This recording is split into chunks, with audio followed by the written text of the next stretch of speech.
Welcome to Loving Me Before I Love You with Tammy Nicole, the podcast dedicated to you loving and putting yourself first. Others have come first in your life for years, and you know it's time for that to change. You're about to be empowered to set healthy boundaries, confidently have hard conversations, unapologetically put yourself first, and live the peaceful life you deserve. Remember, self-love is essential, and loving yourself sets the stage for every other love in your life. So get ready to embrace self-love like never before with your host, Coach Tammy Nicole.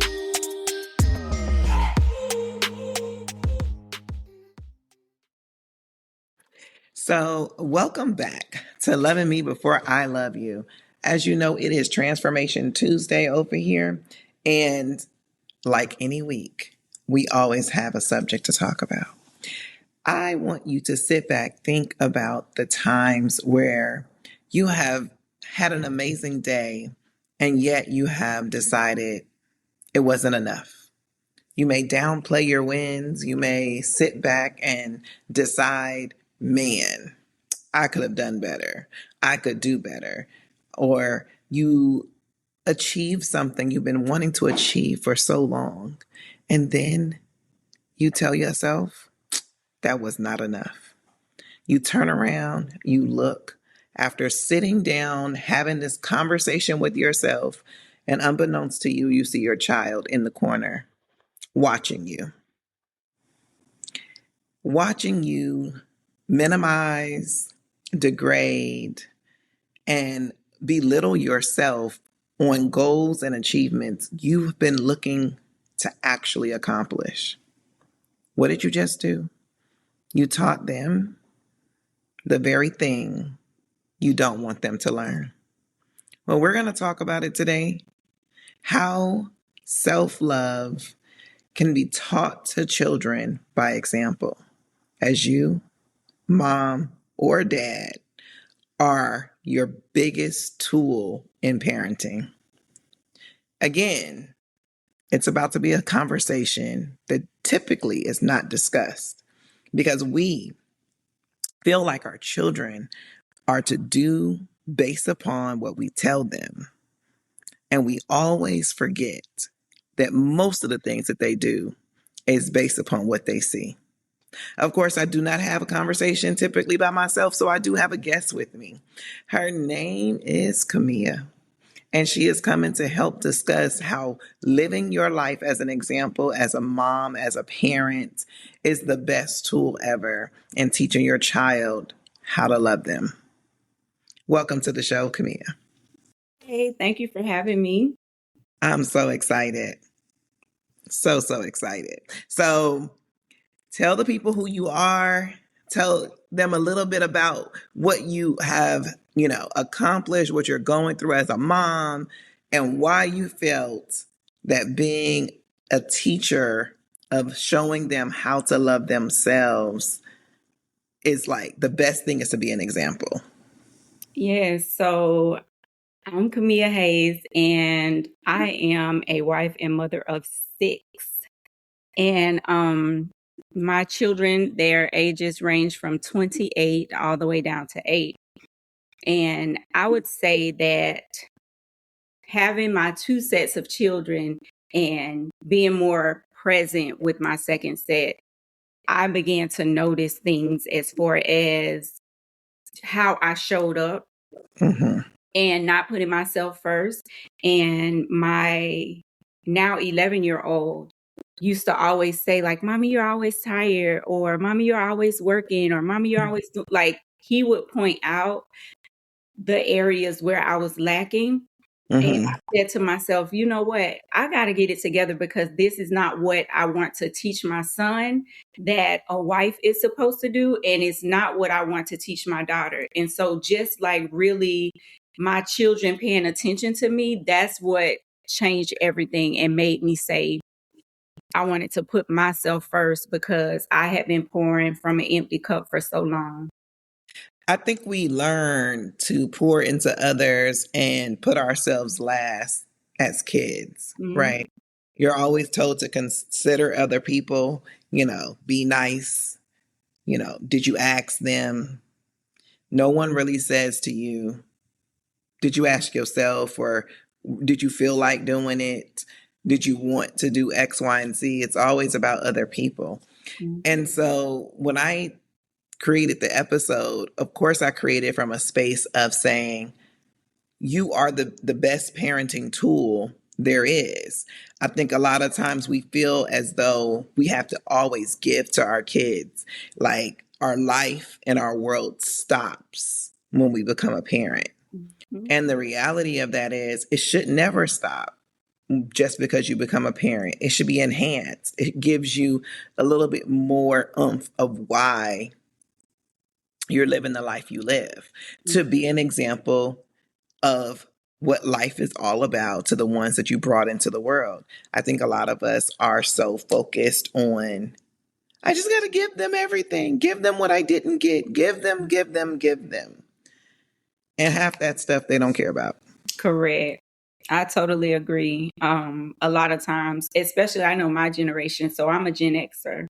And I feel like a lot of us, we were parenting, or we parent from a place of, like, I won't say childhood trauma, but I'll say like from a place of like lack. So it's Yeah.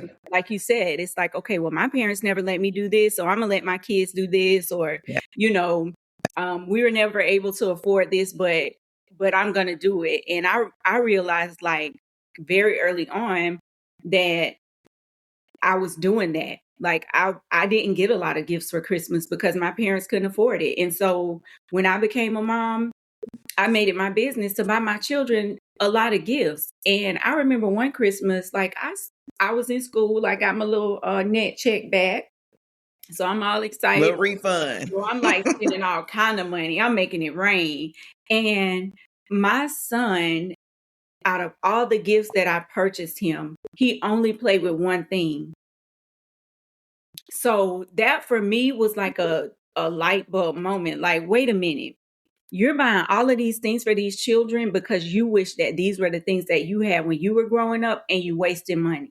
You could be putting that money up for them. You could be, buying things for the house or whatever. But I was still that little girl who everybody in the neighborhood got new bicycles every year. And, the Christmas tree was overflowing, and we were the Salvation Army family. Like sometimes we couldn't even, we thought we weren't going to get anything. So definitely, I feel like just bringing it back to self-love and loving myself first and teaching my children.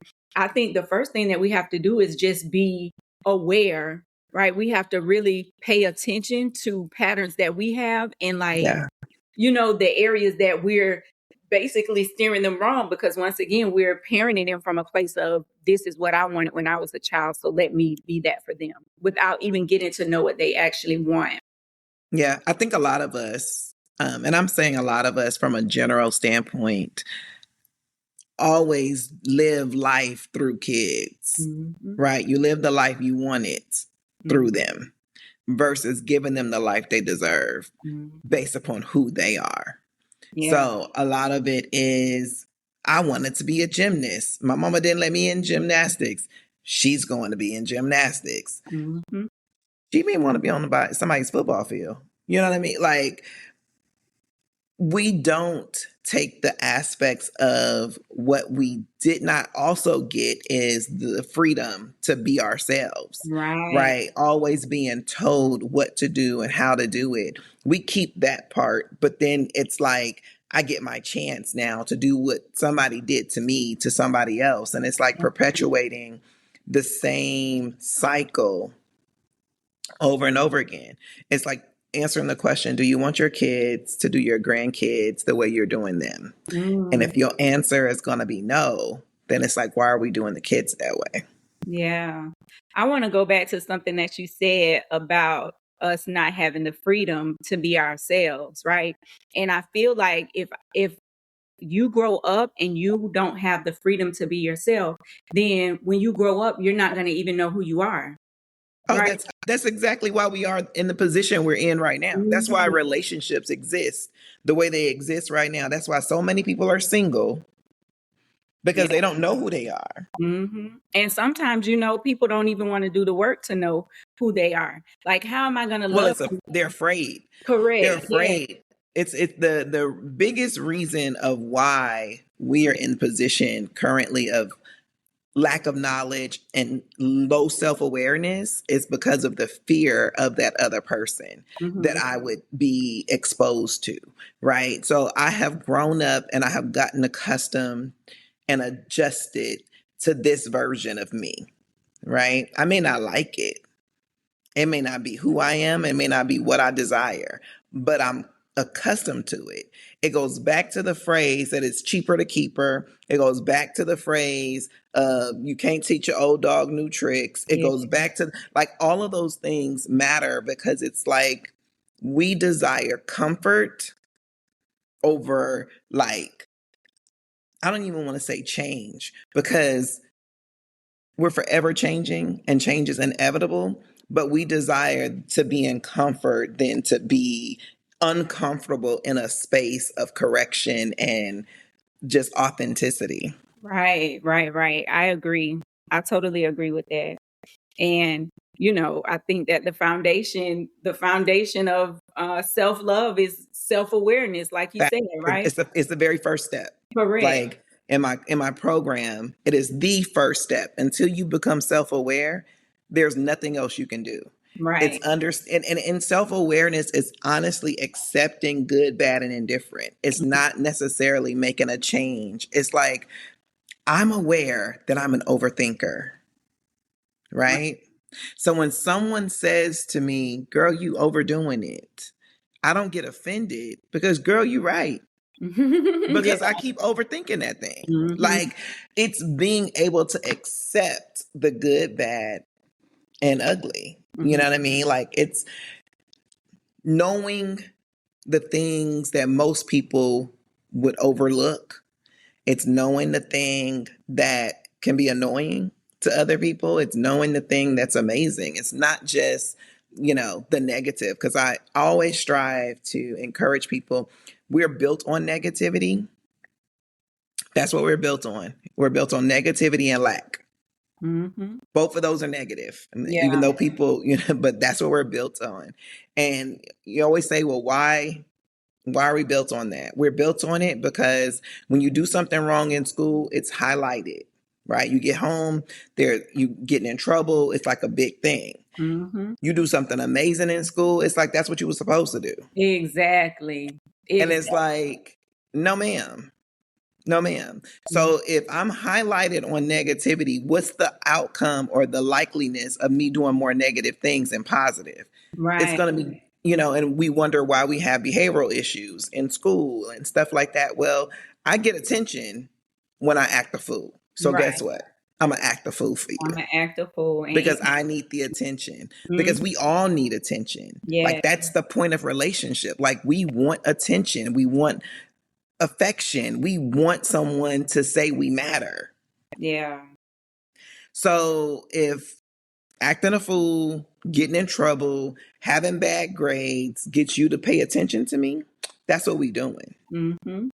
Yeah. And that's where it starts. That's the source. That's the foundation. So even when you become an adult and you grow up and you go to work, you want the accolades. You want somebody to show you that they're paying attention.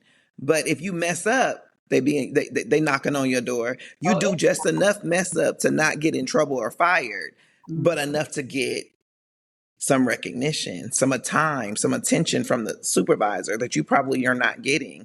And you like, do they even know I'm here? Yeah, you're right. Because we're so used to being unseen. So let me just do more, right? Let me just overgive. Let me just over function because I want you to see me. And once again, it goes back to self-awareness. And it's very unfortunate that a lot of people, never make it to that step. And so I can't love me, right? I can't choose me. Like, the most important relationship besides the relationship that you have with God is your relationship with yourself. Right? And even when people talk about relationships, they'll talk about like friendships, maybe they might talk about like romantic relationships, but they leave out the most important relationships, right? Yeah. In order for me to in order for my relationship with God to be on point, I need to know who I am, right? I need to know who I am naked, like stripped from everything, stripped from the titles, stripped from, the whatever. I need Everything correct. I need to be stripped down to my core. Who am I then? Because guess what? God loves me even in that without state. all of it. Right. He loves me even in that state. And so, how do I get to a place where I love me even in that state? And how do I get to a place where I understand that it's okay for me to put me before my children, before my husband, right? Before Yep. my friends, my job, whatever. Because Absolutely. the truth of the matter is, when mommy's down, it shows. So if I just keep running, running, running, eventually I am going to run out of breath and I Yep. am going to have to stop. And everybody is going to feel it. Yeah. Yeah. You have to pour. So you can't pour from an empty cup, right? Mm-hmm. You always have to fuel yourself. Yeah. But all of those, everything that you said is 100% correct. The main or most important relationship you ever have in life is the one with yourself. The Mm-hmm. issue is we don't know how to do that, right? Right. And we're using other relationships to try to navigate it, to understand, like, oh no, but I'm thinking this, or I like this, or I want to do this. And we think our wants and desires equate to who we are. And Mm-hmm. it doesn't. It doesn't. Most of what you want and desire is based upon what you saw from someone else. Right. And that has nothing to do with you. It has Mm-hmm. a lot to do with your eye gate. Yes, that looked nice, that looked appealing, that looked like it was fun. And then you go try it and be like, oh, heck no, that wasn't for me. Okay. But because we don't spend time with ourselves, we don't sit with ourselves and understand, like, sit with your thoughts and say, hey, why is that thought coming across my mind? What does that thought mean towards me? What does that thought mean about me? You know what I mean? Like, actually spending time with ourselves does not really happen, but it should. Mm-hmm. It should. The same way you build relationship with other people, by quality time and spending all of this energy back and forth of trying to express a love that you don't have a clue what it is. All of that energy that you should give it to yourself first, because you're the blueprint. Right. Right. You're the blueprint. And then how you connect with other people comes from that blueprint. Mm-hmm. But you also teach your children how to create that blueprint. Yeah. By being you, by literally living the life you desire. A lot of times I tell people, especially when I'm coaching moms, and I say, do you spend time by yourself? And they say, nope.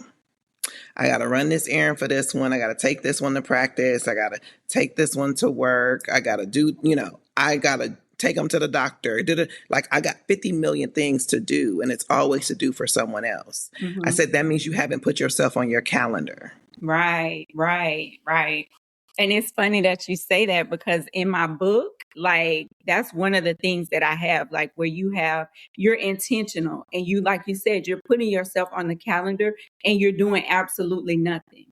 And that means no cell phone, because it's easy for us to spend time to ourselves, but we're distracted by social media. So now I'm just comparing myself to the lives that everybody on social media have, right?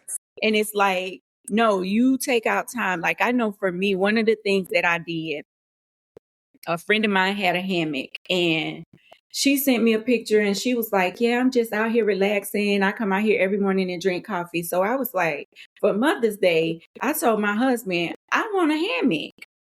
Because I remember, like, when we first moved here, like, when they staged the house, there was a hammock back there. And so I'm like, oh my gosh, that would be so relaxing. We got a big tree, a big oak tree in the backyard. So it's like a nice shade and breeze and stuff. So finally I got my hammock and I said, you know what? I'm going to go out here and I'm going to lay on this hammock for at least 20 minutes a day. For me, that is huge because my brain Yeah. does not stop. Hmm.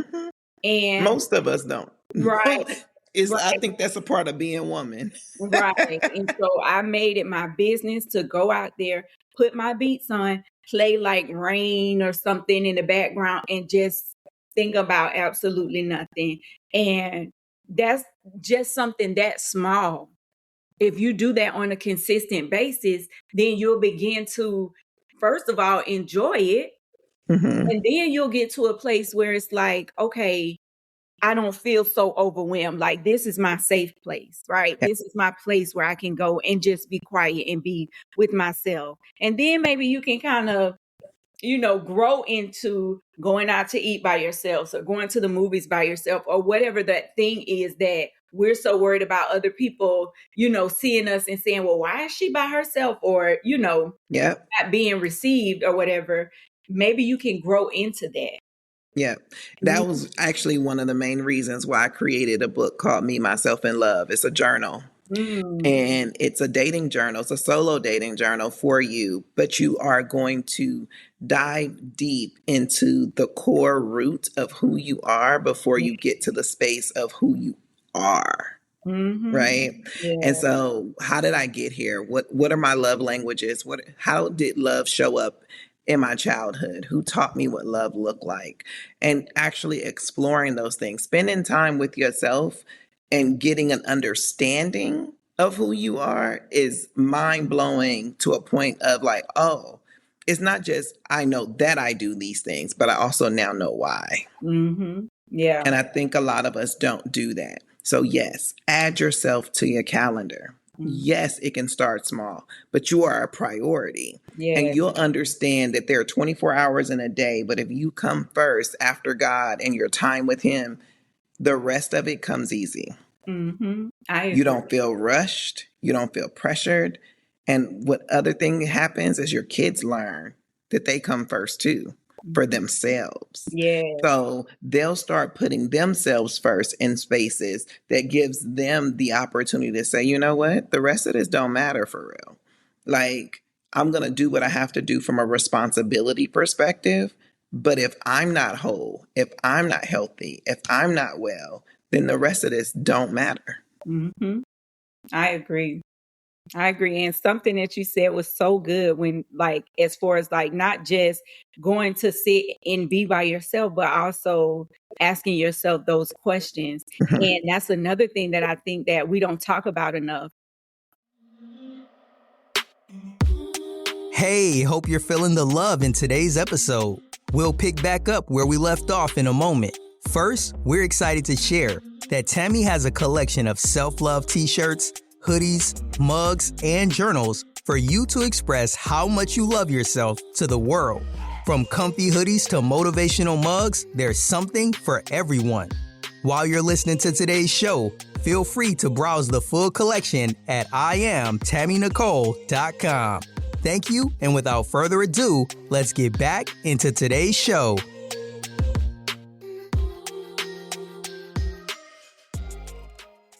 And unfortunately, everybody doesn't think like us. And so they don't even know, like, oh my gosh, where do I even start to get to know myself? I'm sure if you're coaching, moms, or you're coaching women, I know for me, I've been a mom for my whole adult life. I had my first child at 20, right? And so it's like my identity is It's mom. Like motherhood. I'm going to always prioritize them because that's what was modeled. That's what I was taught. But if Yeah. you ask me, well, Kamia, what do you like? Or Kamia, who are you? I couldn't even tell you. Like, I literally had to do a deep dive for myself and say, okay, how do I even figure this out? Right. Yeah. But what is it that you like? I don't know, because I can't remember the last time I you enjoyed it. Mm-hmm. right. And so, like, I started, was it this year? It might have been this year. I said, okay, I'm going to just go do random stuff. Like, once a month, I'm going to go and I'm going to do something random that I've never done. Right. And so I remember one month I went to a calligraphy class because I was like, I have beautiful handwriting. I watch all these TikTok and Facebook reels and stuff.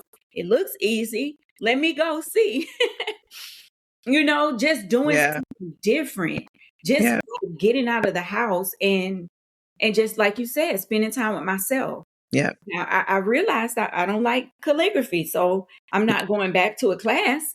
Right. But you can check it off a box that says I tried it. Exactly. Right. I Exactly. considered it. I thought of the things that looked like would align with me and tried it. It Mhm. didn't align. It wasn't something I was interested in. Okay. Yes. But what I won't say is I don't know, Mm-hmm. because I know now because I did it. You Right. know, again, that's why I created that book. I created the book. It allows you to do things in home, out of the home. It explores things that you didn't think that you would ever explore. And it brings you full circle to who you are with clarity. Like, that's the whole point. Yes. Because too many of us are so uncertain about sitting with ourselves. We won't go to the movies by ourselves. We won't go to dinner by ourselves. We won't do anything that says, I'm alone, because it's a stigma that says, don't nobody want you, Yeah. or you ain't got no friends, or, Mm-hmm. and the reality is you can have tons of friends, but be your first friend to Yeah. you. Like, be your first friend. Tell yourself the real. Be honest with who you are. It again teaches the kids, right? Like, having boundaries, they learn from you. If you're not setting boundaries with them, if you don't say, this time belongs to me.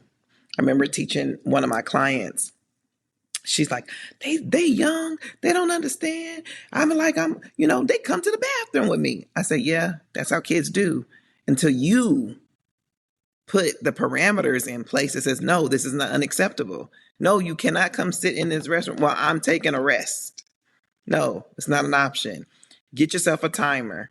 They're 2, 3 years old. You feel like they don't have any regulation. Teach them regulation. Right. Because if What you makes their don't, regulation, they'll what makes it that way be is you. walking right in. Hey, Yeah, mom, they'll be talking to you while you're just trying to wash. Can I wash my right, behind without an audience? right. I never mastered that. I'm not gonna lie. My But two girls, they walk in, they do not. but They you got like, to set mommy. the They boundary. like, mommy. I've seen it before. You should be over it. I came from there. They say all kind of stuff. So that I have not mastered that one. I will say. So the mastering of it is to stop it Yeah. in a whole kit and caboodle. It has nothing to do with what you know or what you see, right? Mhm. Yes, we share the same things. We're both girls, but that doesn't mean I want you in my space in this moment. Yeah, My space matters. yeah, that's As good. they get older and they want to be in their own space and you come invade it, they won't like it. And Mhm. they'll start understanding your why previous, but you can teach them the why in the right now. Yeah. It's when this door is closed, it's a no entry zone. Mhm. When I'm ready and available, I'll open it and you can enter. Your circumstance, without it being an emergency, meaning I'm taking you to somebody's hospital or I need to go to somebody's police station, none of that even matters, Mhm. because that means it can wait. Because Yeah. the other thing I always say to moms, what is the opposite that you're teaching them? The opposite that you're teaching them is that they require immediate attention and Mhm. they don't need to have patience to wait on no one. Right. So, do I really want them to think that they're like God's gift to America and whenever they say something, everybody needs to drop at is that what I really want them to learn? No, not really. Mhm. Because they'll get a ruder awakening dealing with society head on. Yeah. It's my job to provide a level of protection and example of saying, hey, you can't really do that because out there they won't accept it this way. Mhm. So as your mom, I'm like coddling you and babying you, and because you're just my lovey-dovey person, I just love you so much. I just allow you, and it's like, how beneficial is it? Yeah. So teach them boundaries early. Mhm. I always say get a timer for kids that are like toddlers. Put a timer on and say, when this timer goes off, that's when you can have mommy's attention. Don't get up. Don't, you can watch your show. You can do, but give them parameters. You teach them that. You Yeah. teach older ones by closing the door. As long as this door is closed, Don't walk in. unless it's a fire, unless it, like we all about to, be put out on the like, don't bother me. Mm-hmm. And then you can say, and guess what? If you want time like this for yourself, you can do that too. Mm-hmm. I will respect your time like you're respecting mine. Mm-hmm. And that's how we teach them by example. It's because as long as we always bend, as long as we're the ones manipulating what we need for us for them, Mm-hmm. you teach them that you're the gift, and everything that you need, somebody will adjust for you. And the reality is, no, they won't. Mm-hmm. They will not. Mm-mm. The real world will what? Chew you up and And spit you spit out. you out. That's what my daddy used to say. That is exactly what it would do. But Yeah. when you think about that, you think about individuals or moms that you encounter on the regular basis, what would you tell them is the biggest like outlook of teaching self-love to kids? Like, how do I, you as an example, but what is it that you would be doing to be that example for them? I would be showing up for me. Like I would, take out time for myself. I would speak up for myself. I would advocate for myself. I would really put me first. And, they would be able to see that. And they would be able to see that like mommy leaves once a week and I don't know where she goes. I just know that she goes to be by herself or, every quarter mommy goes on a mommy retreat. I don't know what she's doing. I just know that she's not home for the weekend, just different things like that in order for them not just to see it for themselves. But like I said, like I know for me, I showed up for everybody for so long, Mm-hmm. didn't have boundaries because I was raised by a father who showed up for everybody Mm-hmm. until he couldn't, right? And so I saw myself going down the same path. Like, wait a minute. Like, what do you mean? What do you mean, therapist? I'm in the middle of a mental health crisis, right? Because I'm working, I'm still able to show up for Yeah. everybody. High functioning. Mm-hmm. Correct. High functioning. And it's like, what do you mean? Because when my dad couldn't, it looked different. So I must be okay, Mm-hmm. But eventually, like I've said, like I've learned so much from my father's life and from his death Mm-hmm. because he literally served himself to death until Mm-hmm. he couldn't anymore. And so for me, when he first started declining, I was like, first of all, I was angry because, he was no longer the person that everybody can call on for things, but his phone, like when I took his phone, I was like, Daddy, I'm taking your phone. In the first few weeks, I felt like I was working in a call center. I bet. Like it was crazy. It was people calling like multiple times a day. I just want to talk to Bishop Fox. And like it was crazy. And it upset me at first because it's like, look, we told you he's not okay. We told you he's not doing well. How do you But people call? do not care about that. They People care do not about their care. needs. People do not care. So it's like my dad spent 50 years, I know at least, showing up for everybody, not having any boundaries. And when it got to the end, it's like you say, people didn't care. But Mm-hmm. sir, this is how you've always been. Yeah.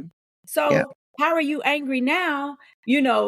Or even me, like how are you mad at us when I've always been able to call him and he answered regardless of what time it is.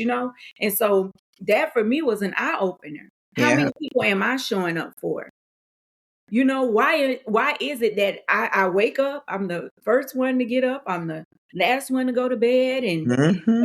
I'm working all day, and then once I'm finished working, I'm doing house stuff, and like I'm not taking a break. I'm not resting. Yep. And like I'm teaching my children, like this is how it's supposed to be. And Yep. it's not. Correct. And I think about God, how he showed example Mm. He even said rest, Mm-hmm. right? Yeah. He gave the example. We have diluted it and polluted the example, but he was the first example on being love and putting himself first. And even though he did for everybody else, he still followed the instructions for Yeah. himself Yeah. first. He did not go sideways for other people just because they wanted X, Y, and Z. He never derailed the plan. Mm-hmm. That's But right. we are very quick to derail the plan. And some of us are calling ourselves Christians and supposed to live by the example that he gave us. And we don't do that either. Mm-hmm. Yeah. So we have to be the example for these kids if we want them to take that same example and be example for their kids Mm-hmm. and live the life that they technically were brought here to live. Yes. We have to stop creating the turmoil and the overexertion and the overwhelmness and, taking ourselves out of here earlier than we need to be because we aren't doing what we're supposed to be doing. We have to And stop wearing that strong, being strong. We have to stop wearing that as a badge of honor. yes, absolutely. Yeah, I we think a lot of us think that that's what that is, but it's really the weakest thing, period. Mhm. Because your strength is in the ability to ask for assistance. Yes, that's right. Your strength is not in the ability to do it all. Mhm. Because if he wanted everybody to do it all by themselves, he wouldn't have created relationship. Right, right. And there's like so many examples in the Bible where people needed other people in order to get things done. Like you needed Right. that Moses with the holding the staff up. He Yeah, he couldn't needed hold people to hold his arms up because he it. couldn't do Exactly. it. The Exactly. reality is you need the people around. The question is, do you have the right people? Mhm. Right. But the example that you have to leave for your kids starts with you. When you think about your dad, as you mentioned, your dad showed you how to do it all in service, Yeah. but it's like, Daddy, you may not have been teaching me the right things. Mhm. Not that I should not serve, but that I should have boundaries within my service. Right. And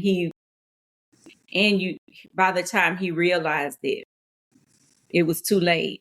And that's something that happens as well. It's like by the time you realize that, you know, you should put yourself first, you should fill your tank up. Most of the time when we run out of gas, right, you're running out of gas because you're not paying attention to the tank. Right. Or the tank broke, like the old school cars, you just had to, okay, I think I'm I good. think, the gauge was broken. You Okay. no longer, you like, how many miles have I driven? That is Exactly. so funny that Exactly. is the mentality of us of we ain't fixing it. We just gonna adjust to it. Exactly. And that's what we do. We just kind of, I should have stopped at that gas station. Yep. But I thought I had more. I thought I could get down the street and be Yep. okay. I thought I had more time or I thought I had more miles. Yeah. And at the end of the day, when we were born, our number was already like known. You know what I'm saying? Like our days are already numbered. And so it's Yeah. like we don't know when our time is gonna be up. No. So we gotta like you said, like we have to pour into ourselves in order for us to be able to pour into others, in Yeah. order for me to show up in the capacity that I need to show up. Like if I'm not taking care of me, then not just my children but the people that I'm assigned to, they're missing out, right? Yep. At I might be 100%. holding up their healing or their growth or their blessing or whatever. Yeah. So once again, it's a trickle down effect, but it starts with me. It's a cycle for sure. Mm-hmm. It's a cycle for sure. But you're the example. Yes. And teaching your kids to love themselves starts with you loving yourself as a whole. You Yes. are the tool. And that tool needs to be utilized in ways that gives them motivation, encouragement, and a blueprint of saying, you know what?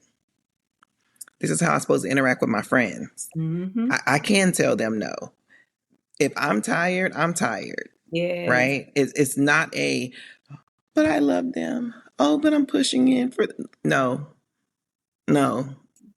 Understand who you are and where you are and what your capacity is. Yes. It's understanding your capacity. And if you don't have the capacity for that in this moment, it's like, thank you, no thank you. Thanks for the invitation. I don't have the capacity to attend. Yes. And that's okay. And if it's not okay with them, then they're selfish, right? And it's not good anyway.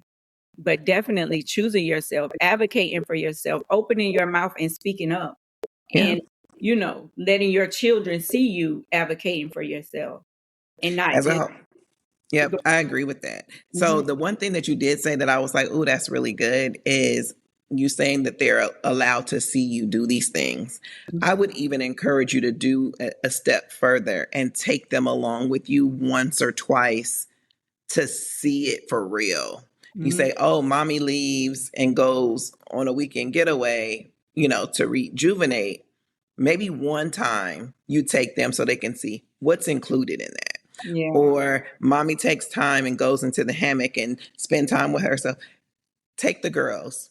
We're going to do this together Mhm. and give them some journal prompts to write in and learn how journaling is a tool to release whatever thoughts and feelings they have brewing on the inside of them that they don't want to talk about. Yeah. It's training them as well as providing an example. Mhm. Now, most of the time when I'm going, I'm trying to get away from their butts. I know. That's why I said one time. That's why I say once, maybe twice, I'm it's running away from them like because Forrest. you want to teach them though, but you got to teach them because You if you just go away and they don't know per se what's happening in that process, then Mhm. they grow up to just go away. Right, right. And that's another thing too. Even when it comes to that, like if you're not doing the work when you go to your mommy getaway, guess what's going to happen when you get home? It's going to be the same thing It's when you do going to be that. the same thing. And now you exhausted. You just took a little intermission, but you coming back to the same thing. So even in that, like I have a whole formula for the mommy getaway. Yeah. This is the schedule. This is what's going to happen. And that's what you should be doing. Yeah. I love that. I Mhm. love that so much. If you were to give the listeners a 3-step, this is what you need to do if you want to be the example of self love for your children, no matter where you are in life, what you have, these 3 things will get you there every time. What would they be? I think the first thing would be um acknowledgement. So, or self-awareness, right? Mm-hmm. First being aware of the patterns that you've picked up and that you've carried along the way. The second thing I would say is unlearning. And I think that a lot of times, it's easy to get stuck in the awareness stage, Mm-hmm. right? And kind of stay there and linger there. But awareness, unlearning, and then becoming. So doing the work that it's going to take in order for you to be the example for your child. Being patient with yourself and understanding these and them was the 3 steps, but just elaborating. You be patient with yourself and just really understand that. Look, if you're 40 or if you're in your 30s or whatever, like you're an adult and you've been this way for X amount of years, you Mm-hmm. cannot expect to wake up tomorrow and Be fully different. correct. And so that's why those like micro steps, that's why even the 15 minutes that you put on your calendar, that's huge. And so Yeah. pat yourself on the back for just saying, even if I'm just choosing myself for 15 minutes now, I'm going to work my way up to putting To my, an hour. yes, yes. Yep. Yeah, Mhm. I remember back in the day, I had me days the whole day. Yeah, Mondays were my me days, and it was like, don't bother me. that's This good. is the day I'm going to do any and everything that I want to do. And if doing what I want to do means I'm in solitude and silence and no interruptions, that's what it is. If Yeah. doing what I want to do means I'm interacting with you, I'm having fun, we're watching a movie, that's what it is. It's still my choice. Mhm. Doing something for you does not always mean nobody else can be included. Yeah. It's simply doing what you want to do. The only caveat I give to that is this: doing what you want to do and doing it with other people all the time is a problem. Mm-hmm. You must do something solo, dolo, often. Mm-hmm. You cannot say, but it's what I want to do. Because I could hear my emails chiming. See, I told you I could just do what me doing, but I wanted to be with them. But I wanted to have them there. But I get it. However, they are clouding and diluting the process of you getting to know you. Right. Because you are evolving all the time. You need to know what those changes are so that you're not arguing with people when they're treating you like your old self when the new self has arrived. Right. You have to learn how to teach people how to treat you. And that's the same thing you're doing with your kids. You're teaching them how to learn how to teach others how to treat them. Right. And you start with them because that's their foundation. Yeah, that's good. Tell the people how they can find your book, because you mentioned your book. Yeah. And and all those good things. Yes. So my book is It's Trash Day, and you can find the book on itstrashdaybook.com, Amazon, or you can go to my website, which is capacityliberated.com. The book is for high responsibility women. And basically, there's a framework in there that teaches you that your capacity is not something that you expand, it's something that you steward. And so just really giving you the process, the things that you need to get rid of in order for you to feel lighter and stop carrying burdens that aren't yours. Absolutely. I love that. Oh, and another thing too, I forgot, I actually created a resource for your listeners. Awesome. Yeah, so I created something special just for your listeners to just do a deeper dive when it comes to self-love and putting yourself first. So the information will be in the show notes. Yes, it will. Yeah, okay. So the information will be in the show notes, and you can connect with me on social media. It's Kamia Hayes on all platforms. And that's KMIA. Yes, and when I say HAYES. I'm Instagram, TikTok, and Facebook. Those are my alls. Awesome. I enjoyed having you because teaching women, parents in general, that they are the biggest tool in teaching children how to love themselves it's like essential. Mm-hmm. Their capacity is on them. But as you say, it's not about stretching it. It is about storing it. Yeah. Because you do have to manage it. It's not just like something you like, let me get bigger. Mm-hmm. You know, we don't need stretch marks. Right. Our capacity doesn't need stretch marks. The babies have given us enough of that, okay? Girl. So that's not what we're here for. But definitely go get her book so that you can learn how to steward your capacity. And don't forget to go get Me, Myself, and Love as you learn how to love yourself through solo dating and understanding the root cause of where love came from and why you love yourself the way you do. Remember, self-love, you are the blueprint. You love yourself so much that the love from others is a bonus. It's been a joy having you, Kamia. Thank you. I may have to bring you back later. We may do some capacity conversations because our capacity definitely needs stewardship. It does not need stretching. Right. Have a good one. And we'll see you next week on Transformation Tuesday over here at Loving Me Before I Love You. Have a good one. That's a wrap on another episode of Loving Me Before I Love You. If you enjoyed today's episode, please take a second to show your support by subscribing and leaving a positive rating and review on Apple Podcast, Google Podcast, iHeartRadio, and Spotify. Stay connected with Tammy. Make sure you're following her on Instagram and TikTok at Coach Tammy Nicole. If you like to work with Tammy or have any questions you like her to answer, please head over to www.IamTammyNicole.com. Until next time, always remember to love yourself so much that the love from others is a bonus.